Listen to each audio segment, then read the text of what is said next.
toyuğumuz artıq qızarmağa başlayır və qızardıqca mən artıq düyünü əlavə etmək istəyirəm.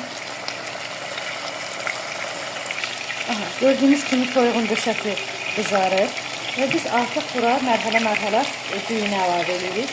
Düyü də gördüyünüz kimi buradadır. Mən süzmüşəm və azca sarı kök əlavə eləmişəm. Çox adam düyünü süzər, yəni qazana tökdükcə lay-lay arasına sarı kök əlavə edir. Sadəcə mən elə xoşlamam, çünki onda sarı kök tam həll olmamış kimi qaldığına görə mən kənarda az sarı kök əlavə edirəm.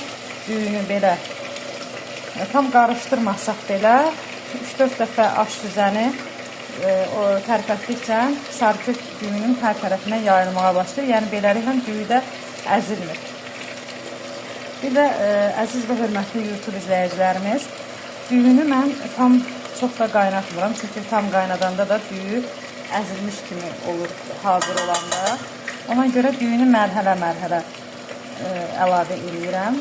Gördüyünüz kimi.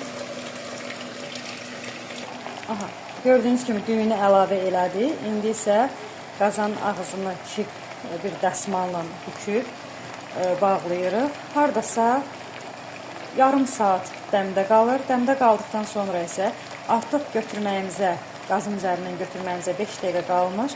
Mən yağı hissələrə bölürəm və arasına yerləşdirirəm.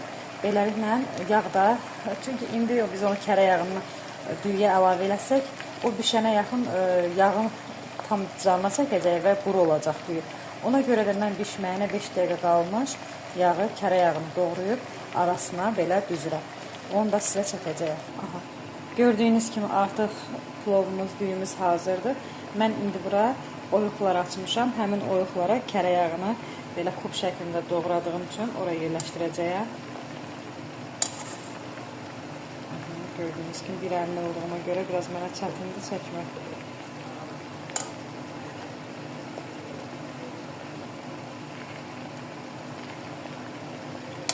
Plov düyü yağı sevdiyinə görə mən çalışıram ki, yağı çox əlavə, çox deyəndə, yəni düyü, yəni yağ onu tamamlayır. Ona görə çalışıram ki, yağı normasından az olmasın.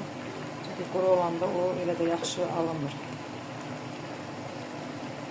Bizdə onu nəzərdə çatdırım ki, uşaqların ən sevdiyi döşəmə plovdur. Demək olar ki, imkan daxilində tez-tez bişirməyə çalışıram. Yəni çox da bura ciddi, yəni ağır bir ərzaqlar getmir. Toyuğun döşəti, file, bizə çünki uşaqlar file xoşlayır.